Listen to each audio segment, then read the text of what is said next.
استقبل سمو الشيخ طحنون بن محمد آل نهيان ممثل الحاكم في المنطقة الشرقية قبل ظهر اليوم في مكتبه بديوان سموه بحضور الشيخ هزاع بن طحنون آل نهيان وكيل ديوان ممثل الحاكم في المنطقة الشرقية.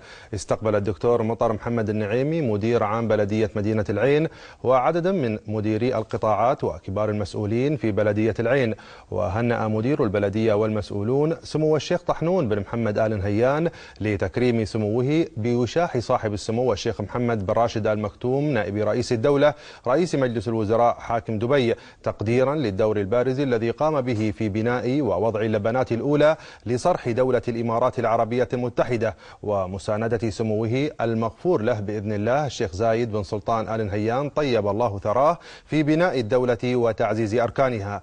كما تلقى سموه التهاني من مسؤولي وموظفي ديوان الحاكم في المنطقة الشرقية وعدد من الدوائر الحكومية في العين.